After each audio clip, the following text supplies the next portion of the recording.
When I post my workout videos, I rarely shoot them in the rain, can't run as fast, not as accurate with my burpees. Sam Darnold does not feel the same way. The projected first pick in this year's draft did take part in USC's pro day in the rain and was very accurate. The USC standout quarterback wowed a crowd of coaches, GMs, draft experts. Our Joel Klatt was there, and here's what he took away.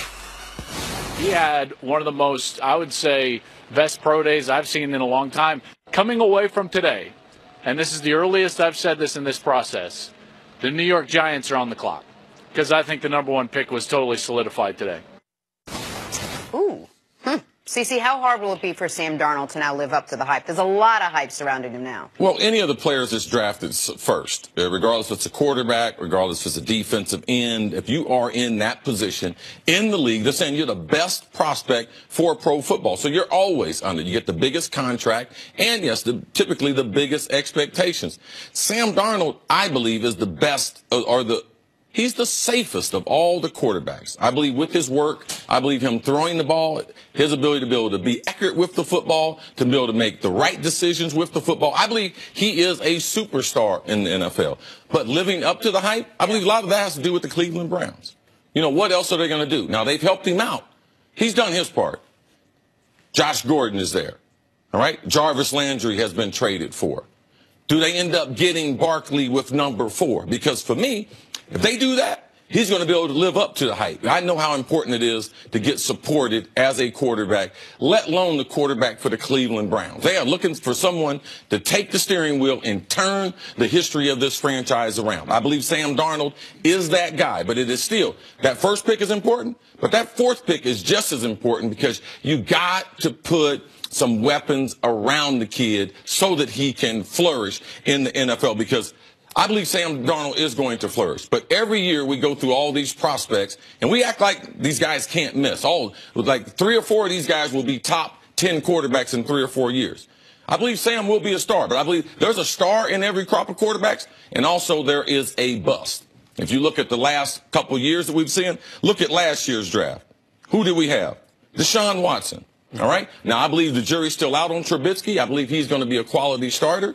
But also look at the Browns had. Who they drafted? They drafted Deshaun Kaiser.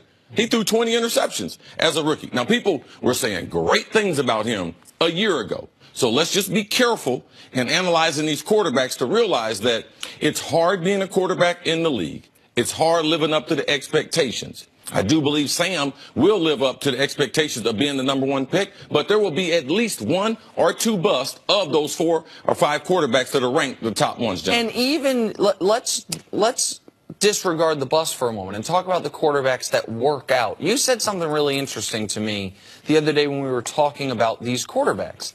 And you said, let's not just anoint one of these guys that he's going to be a top 5 quarterback in this league. Yes. And so once you said that, I started thinking about it and looking at it. So I expanded it to like the 7 best quarterbacks in football right now. In no particular order. This is not Tom Brady, Drew Brees, Aaron Rodgers, Big Ben, Russell Wilson, Carson Wentz, and I think for a long time, maybe not anymore, for a long time, Phillip Rivers is in that category. Right. Only half of those guys were first-day starters. Well, and CeCe, more than half of those guys have been in the league a dozen years.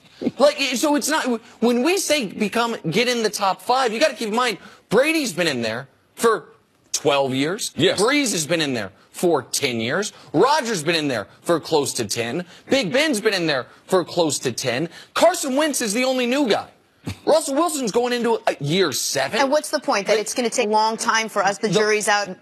My point is that club that people are like, okay, if you hit on Darnold, if you get it right with Darnold, you're getting a top 5 quarterback. Maybe not. No, you need to adjust that. Right. I feel like the Panthers hit on Cam. He's only been a top 5 quarterback 1 year of his career. I think the Falcons hit on Matt Ryan. He's only been a top 5 quarterback 1 year of his career. Yes. Like the idea that you can pick the right guy. You can be right that Darnold's the safest, or I can be right that Rosen has the most upside. And you still don't have a top 5 quarterback when they reach their full maximum potential. And that's the key and that's why your point on the system and the players around you matter so much. And I'm actually bullish on potentially, if Cleveland gets the quarterback right, what their future could be. Because I think, well, Jarvis Landry, I wouldn't pay him $16 million a year. Like, I think you got to stop counting people's money, man. Okay, okay, because I'm gonna tell you what people are gonna do. Mm-hmm. How long Nick Wright been on TV? How much that dude make? Nick, it is not our job to hate people on their money. Hold on. Let me make this clear, because I'm not hating him on his money.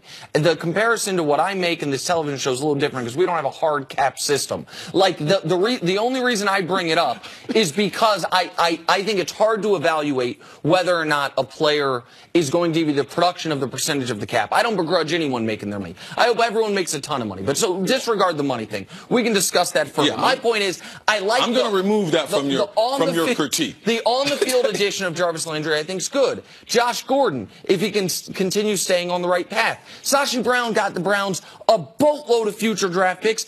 I think Myles Garrett's a true blue chipper. So they could be in a good position. But that doesn't mean Darnold is going to be Carson Wentz and break into that club. Like, the story on Wentz this year is, wow, we have a new star quarterback in this league. Jameis has... Look at the personnel around Carson Wentz. Mm-hmm. Yeah. Okay, let's not forget that. One of the best offensive lines, one of the best defensive lines. Actually, they went to the Super Bowl without Carson Wentz, so it lets you know as far as the supporting cast. The supporting cast becomes very important in their overall development and their arc in the league of how high they can go. So is the bottom line, it's more about the team drafting the player than the player themselves? Like, the team is going to make the player successful more than the player will make the team successful? Ultimately, it's about talent. Like, he's going to have to be a great talent, which I believe Sam to be. The reason why I believe Sam is the safest, also I believe he'll be the best long-term, is because he's still one of the best athletes. All right? Jared Goff, right now, he throws the ball good. But he'll never be the athlete that Sam Darnold will be. And I just believe that Sam will get supported better there in Cleveland, because I believe they're going to turn the franchise around. All right. You might be the only one. Hey, coming out, we're going to switch gears a little bit. Confused when it comes to the catch rule? We might have an expert here. That's next on First Things First. Jarvis Landry, get